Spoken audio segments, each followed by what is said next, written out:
If you guys can introduce yourself to the microphones, that'd be great. All right. Hey, I'm Casey Pyke, lead supervisor at Halon Entertainment. And I'm Samuel Baese. I'm a lead artist at Halon Entertainment.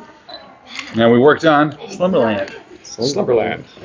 Tell us a little about Slumberland. Ooh, all right. Where dreams may come. Is that what it is? Is that what the poster says? That's what the poster says. Yeah, so yeah, we do pre-viz and post-viz at Halon, and it was basically like the probably a month or two after lockdown, Slumberland came to us, and that was like the first show after all the craziness, and it just landed on our doorstep, and it looked so fun. There was all sorts of we were animating dream sequences, and like characters kind of running through other people's dreams, and it kind of ended up being this kind of playground for animation ideas, and kind of like locking down the sequence, and it kind of expanded from where we started.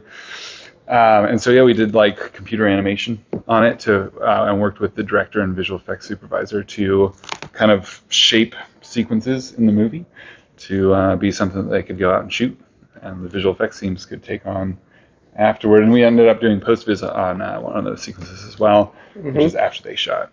And all of the previs we brought into Unreal, so we got to play around with a lot of different effects, and it was just a very creative show to work on. Especially us, the previous show we came off of was like the Batman, so it was like pretty heavy in virtual production. So doing a show for Slumberland, which was kind of just traditional previs, it was really cool just to get down and dirty in like the filmmaking process instead of just working around a virtual production stage.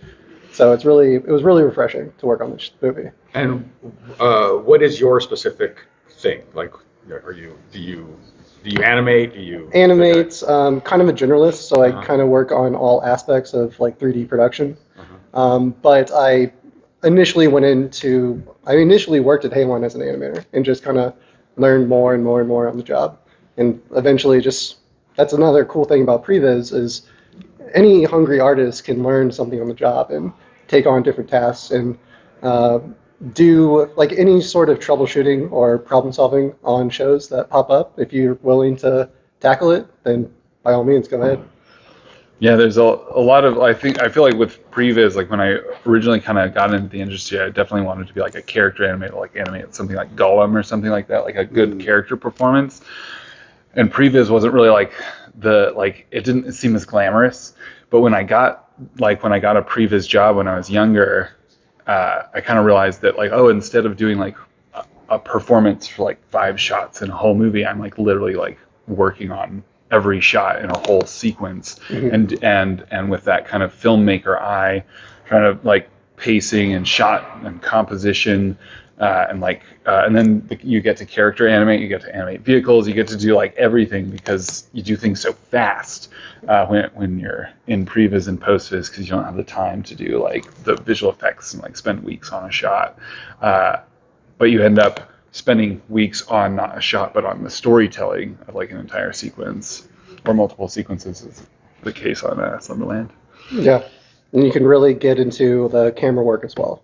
So when the final movie comes out, in the sequence you spent all this time, it's on the big screen, and it shows, and it's actually sort of one-to-one with the previs. It's very rewarding and proud moment. You're just like, yeah, that was my shot actually, or I influenced that.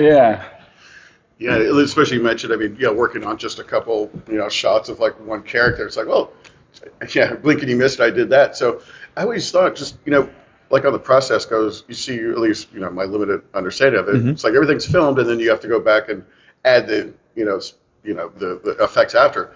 But you're involved from the get-go. Yeah, we're involved in pre-production. That's right. Okay, so that's yeah. So like they'll do like maybe they'll do storyboards, or like I think on Slumberland we did start off with boards on a lot of the sequences, but once you kind of like you have all the shots that they have kind of planned out with their storyboards, you animate some characters and stuff, but once you start moving the camera, it starts becoming completely different from boards, because the boards can't move. And sometimes it's like if you look at the boards, you're like, oh yeah, the previs looks like the boards, but pretty quickly like you start moving the camera, and you're like, oh, we want to be driving faster. We want to go around that corner. We want to do all these other things. And so it kind of like evolves with us as well. And then, and so, yeah, in pre-production, we do these animated segments of the movie so that the directors, you know, are kind of like pitch in, you know, like they direct us as well. And so they kind of come up with a sequence with us where they're like, that's what I want my movie to look like. And then they go out and shoot it, and they can show that previs to all the people on set and be like, this is our plan. So we need like a techno crane to rise up, or we need a drone or a helicopter or something for this shot. And so they can use it as like a planning tool. And then of course it like evolves from there, because they'll have ideas or limitations, or I guess they can change it as much as they want. Sometimes you look at a sequence and you're like, oh, that's like kind of like what we did. And sometimes you're like, that's exactly like what we did. And in the case for Slumberland, especially for the post-viz sequence that we got back after they'd shot it, which is kind of like a fast and cheap version of visual effects, so that they can figure out what they want their visual effects to look like, so they can give it to the visual effects house to be like, this is kind of the plan. Some rough animation. It's all pretty. Like okay. Yeah, and very, very quick, like slap comps. Like we do like compositing, but it's very, very quick. Like you'd look at it and you'd be like, that doesn't look finished. Yeah, it's not done, but it gets the idea across. And that's the thing, is it's more about like the kind of making sure the storytelling is working rather than making sure it looks photoreal. Have you ever had a director really, really push you? I heard this story of Paul McCartney. I don't know if you guys heard of him, but he wanted a French horn in a particular song, and he wanted it to achieve a certain note in a certain way. And people that play the French horn, because he doesn't, told him, you can't do that on a French horn. And he goes, no, I think you can. This is how I want it to sound. And they did it. So they invented another place for the French horn to go. You guys ever had a director that maybe pushed you and like you were like, no, I can't do that? He's like, I think you can. You know. Well, one pops in. Or we worked on a film called Call the Wild, and the director was Chris Sanders. Yeah, that's right. Yeah. I wouldn't say he was like as demanding, like, oh, this needs to be done this way. But I remember we pre-viz like a certain sequence like at least 4, 5 times, because it was just like, what if it was like this? What if it was like this? So there was always a constant communication of trying to, play around, trying to make it right. So they were always in the edit room trying to restructure things and shoot it back to us, and we would, keep on doing iterations. But that's kind of our job, is to just keep on iterating until it's good. I love that. I like it. Yeah. Okay. So I guess 2 questions. You mentioned this started at the start of the pandemic. This movie did, yeah. Yeah, like the production on it. So so was everyone working like remotely from? Yep. Okay. Yeah, it was. I mean, it really was that whole, like lockdown, wondering what's going to come next. This one was the first one that came next, and some of the cool things about that was like, I mean, we were probably like up and running with remote before this landed, for like a month or something. But some of the like weird challenges on this one was that I'm so used to when we do previs to do motion capture, and so at the Halon office there's like a 25 by 25 like mocap stage there, and so I like suit up and put all the weird balls all over me and stuff and act out scenes. But because of COVID, we couldn't be in the office, especially in those early days, and so I brought like a handful of cameras to my house and set up a mocap stage in my living room, which was not an ideal mocap stage. And like there was, I got a couple like clamps, like up on a dresser or something. But then the rest of them I had like on tripods that were like kind of leaning over because they weren't pointing at the right area, and the sunlight would come in and like mess up with all the cameras. But ultimately, I landed on having a 6 foot by 6 foot motion capture area. So like, there's all these scenes where people are running. I'm just like running in place and stuff.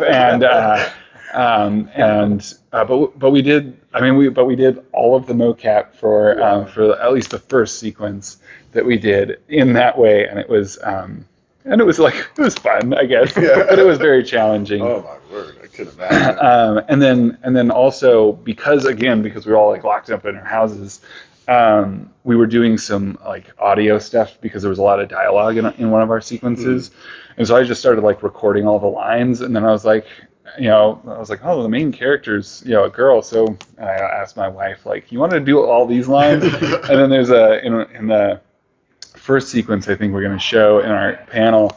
They get into this truck and there's a boy driving the truck because they're in his dream and he loves driving trucks, And so I was like, and I had a son in kindergarten, and I was like, you want to read these lines? And so it turned out that this scene was like this big family affair, and I even had him like stand in like a T-pose and take pictures of him so I could like try to get the model to look a little like our child model at the time looked really weird. Our one child model. And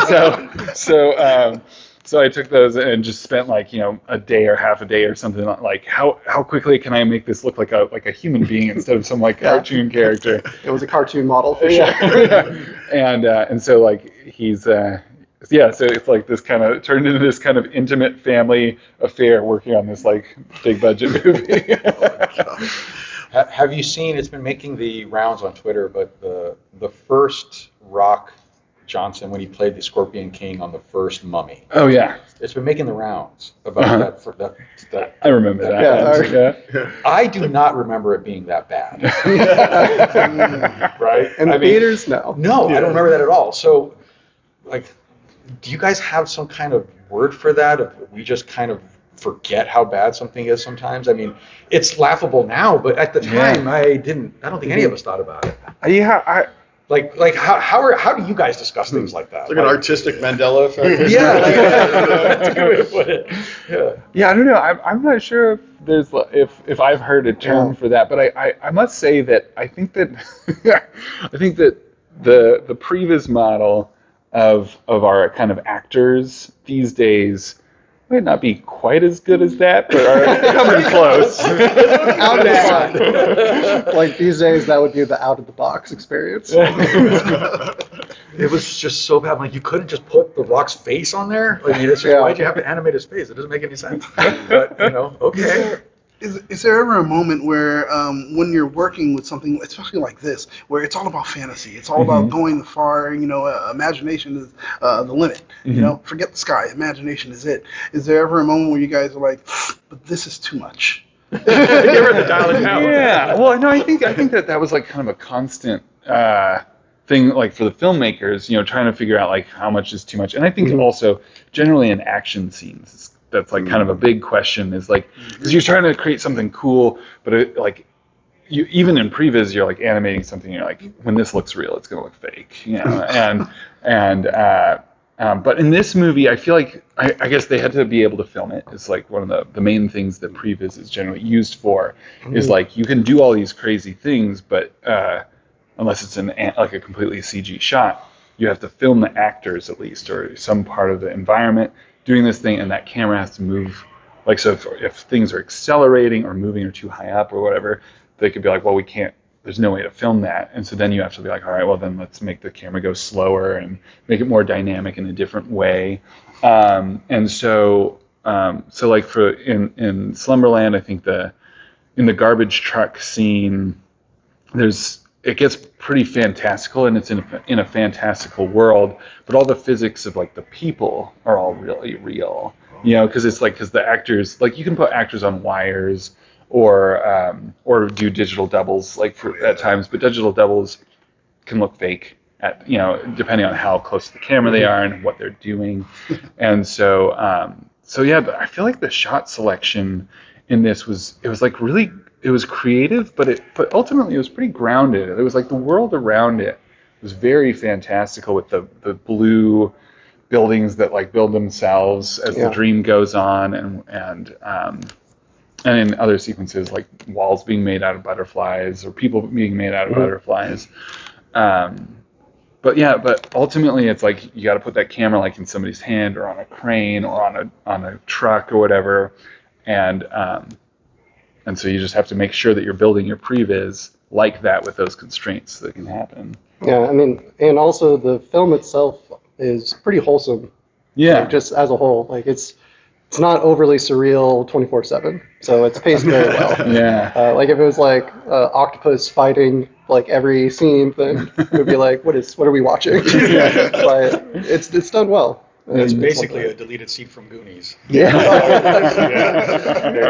We can't do this. Got to take it out. Yeah. Have you guys worked on your dream property yet? And if not, what is it? Same. I mean, it's Star Wars, right? You guys worked I guess I worked on The Force Awakens, and that was like one of those things where I did post-viz for it, but in the post-viz process there was a lot of pre-viz. We did a lot of the like kind of space fighting or TIE Fighter and X-Wing shots that were totally digital after they shot the movie. But that was one of those where it was like other people at the company were working on it. It was super secretive, like you couldn't go into the room that they were in, that kind of stuff. And I remember being like, oh man, that would be so amazing. And then I got the chance to do it, and we worked on it for a couple months and did a lot of work on it. And after that, it was like, if I never work on another movie, I think that would, at least I got this one. So, Right. yeah. Is there a shot in The Force Awakens that you could spot as something that you specifically I mean, worked they're on? all over the place. It's just all over. Yeah, there's one in particular with it was like one of the trailer shots where it was an X-Wing kind of like shooting a TIE fighter, and there's like the lake in the background down below, and the TIE fighter splits apart, and you fly through the fire. Yeah. It's a good shot. You didn't answer that one. I don't think I've worked on my dream project. I remember the film Akira was floating around a couple studios, and I feel like it was being worked on, but maybe it was shelved. But whenever I heard that, I'm just like, oh, I really want that. So any sort of like, whenever anime gets done well, whenever that happens, I would like to be involved. Does it have to be a live action version of that, or are you just as happy in an animated version of that? I'm happy if Either it was just animation as well. Yeah. But whenever I know someday it's going to happen where it's going to converge into live action and it'll be phenomenal. But still, you have to happen. Right. And hopefully it's not like some Roger Rabbit thing. Where there's a question that we always like to ask is, do you have a specific trademark that you'll kind of sneak in, like an Easter egg? Like everyone's got to have a dot on their elbow or something. I'm just making this. But I mean, is there something that you guys like to kind of sneak in there that you can kind of tell it's your work? Even if it's just us now, hopefully you can turn this on. I don't know. Not really. Not really. Yeah, I guess some of a lot of our stuff doesn't, like, the stuff that we do is like very much like a planning tool, I guess. I mean, it's like a creative kind of exploratory tool, but like the stuff that we do isn't the stuff that you see on the screen. But if you watched it, you'd be like, oh, that looks like a version 1 of what you saw, or version 50 or whatever if you saw on the screen, but not the final version. And so even if we slipped stuff in, like there is, like, I do remember on a couple projects, we made a bunch of digital characters for background people and stuff. So we took pictures of ourselves, made characters, threw them in there, and so it's fun when you watch our own stuff to be like, oh my gosh, that's my coworker and that's me, that kind of stuff. But that stuff doesn't, like, ultimately they cast an actor or have an extra or whatever that's that person, and then at that point it's gone. Yeah, especially when you start doing certain shots, like you'll animate a shot that you might like. And you're like, I know the director might not like this one, but I'm gonna sneak it in anyway, just to see if it gets in there. But yeah, you always try to sprinkle some of those in. Yeah, and that's part of the kind of the satisfying part as an artist, especially in previs, is that it's pre-production. You get asked to do shots, but sometimes they're kind of vague, and you're like, well, I think it would look cool if it looked like this, and so you turn in that, and sometimes it's like, no, that's too crazy, not crazy enough, and sometimes it's like, oh yeah, no, we'll go with it, and you're like, oh, that originally idea is going to end up in the movie because I did it. Yeah, it's pretty cool. Awesome. Yeah. You guys have anything for The set piece one. We're kind of hot on time. So, because you do, post and previs, how do you know when, like, sometimes you'll need that physical reference? Because when you can do everything digitally, how do you know you need a physical reference to build off of? Oh, are you talking about, like, for, like, my son? Like, yeah, that kind of stuff. It's actually kind of all the time. I feel like that one was kind of like a fun little thing just because we the boy model that we had was just like, it just didn't look good. But like sometimes we start working on a movie and they haven't cast the actors yet, but then they cast an actor and they're like, go in and switch out all the shots with a model that kind of looks like that actor so everybody can recognize him. But then there's also a lot of other stuff like we're sometimes involved with the art department, so they'll have concept art or even 3D models of environments and stuff. And so sometimes that gets handed off to us so that we can either build it or take their 3D model and make it usable for our own purposes. Or we try and take from past shows that we've done. Yeah, I mean that's part of like making our process just like fast is like, oh well, this character kind of looks like that actor like from this other movie. Just throw him in, put him a different costume on him, and so that like not every show starts from the ground up. We're always kind of like. It's kind of, but it's almost like institutional knowledge. Like anybody who's worked on that one movie, it's like, oh, we need like a monster, or like we need like a wolf. It's like, I don't think we have one. Someone's like, no, we worked on Call of the Wild. We have a wolf. So like, go find that in the folder. That's awesome. So you could have like a whole previous movie of just like characters from other things. Oh yeah, definitely. I feel like, I mean, there are like especially ones where they're not like asking us to like make an actor look like an actor. It's like we just choose them. We're like, oh, this, like it's a woman in her 20s and she's blonde, and it's like, all right, that one, yeah, make her that person, you know, and same thing with like vehicles and stuff. It's like, oh, if we have a pickup truck, as long as it's not like a Ford F-150, it's just a pickup truck in the script.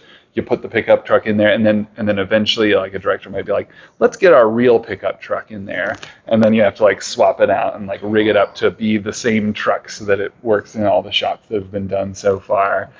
And sometimes, you know, things get kind of like really detail oriented like that, where you get asked, it's like you've done 100 shots and you get asked to render all 100 shots out, but with this new asset in place. And sometimes they're like, it doesn't matter to me. And it remains the old truck for the whole movie. Or the truck switches from like one truck to another, like, you know, throughout the sequence.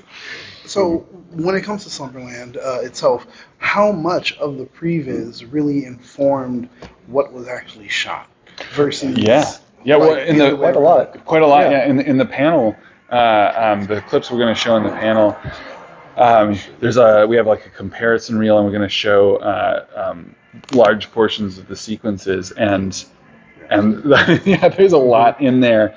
We're watching it, you're like, oh yeah, like that part's different, that part's different, that part's different, but everything else feels like the same. Like maybe they went on a wider or a longer lens, or especially the actors did something completely different than how you animated them, because the actors, I feel like that's one of the big things. Like the director is like figuring out what cameras he wants, but then the actors will do something completely different, and so you're like, I guess, like it's cool. It's a cool experience to watch a movie that you've done previs for and see all the stuff that's similar, but also all the stuff that's different and like cooler than what you did, because like it's just, you know, that you're kind of one team in like this really long line of teams that are building the movie, and you're like, sometimes you're the first team on, sometimes you're like kind of in the middle somewhere, but we're never like the last team. And so with the visual effects and stuff, you watch a shot where that you did, and it basically looks the same, but you're like, but it looks photoreal and it looks amazing.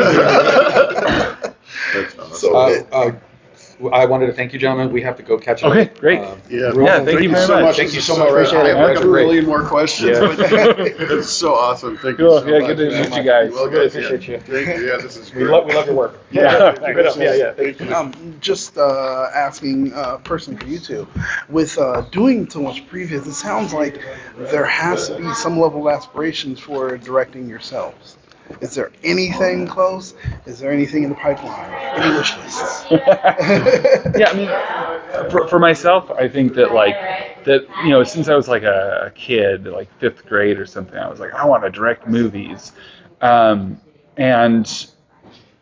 one of the, I guess, kind of like what I was saying earlier, one of the things that's cool about previs and postvis is that you're not directing the movie, like the director is telling you what to do, but you are kind of being given kind of responsibility and a little bit of freedom to be like, this is my idea, go direct it, and then I'll tell you if I like it, and I'll tell you what to Yeah. change, And so it's like and that's why it was different from like wanting to be a character animator, because you're like, oh well, I think that it would be cool to like have a wide shot of the environment, and then we cut close on the person's face, on the actor's face. So you do that, and then you see if the director likes it, and they'll obviously, you take the notes from them, but it is kind of like being like a little mini director. Right. Like it's really awesome when a director is receptive of our work. It doesn't really, they're not like, kind of offhandish. Like they want more. Yeah. So it builds that trust and allows us, or gives us confidence to kind of explore different ideas or push the envelope a little bit. And whenever that happens, it's always fun. It's the best. Yeah, and I think that was kind of the experience here, where it was like, where there were these clear ideas, but there was a lot of exploration in it, and so I feel like it's like you get a little bit of that in previs that you wouldn't get when you're like right at the end, when all the decisions have already been made, that kind of stuff. Mm-hmm. So is there a scene, I know they kind of asked this question, but is there a particular scene that you guys went ahead and did for the previs that informed exactly how it was shot in the film? Yeah, I mean, basically yes. I think that it's like it's always collaborative, so it's never like we do something and that somehow like dictates like the rest of the process, because we ultimately are artists that have been brought on to like kind of help with the process, not like take it over. But yeah, I think that especially toward the end of this garbage truck scene in Slumberland, where the garbage truck. Well, I mean, actually, one of the ones there's a reel we have that we're going to show that shows like some side by sides. And one of them is like there's a big blue truck, this garbage truck that this boy is driving in the rain, and this agent has like a freeze gun and shoots one of the wheels of the big garbage truck. So the wheel locks up, the rest of the truck is moving, and so it starts like spinning and smashes through like the girder and goes off a waterfall cliff thing into like a big lake, or dream lake, because like the city's flooding. And in the side by side, it's like, I mean, I remember seeing so many versions of that shot over and over and over. Like is it going fast enough? Are we swinging around? Is like I feel like there were some versions where the camera was just like Matrix style, like orbiting the truck as it was going over. But like the one that we landed on, when you watch it and you watch the movie, is like very, very similar. Yeah, it's the same. Yeah. So it's like those things are very rewarding for us. Yeah. Oh man. It's the Wellspring info. I don't even know if I have anything else to ask. I'm just kidding so much. Thank you so much. God, thank you guys so much. Yeah, absolutely. Appreciate it. Yeah, Thank you. This is great. Cool. Yeah.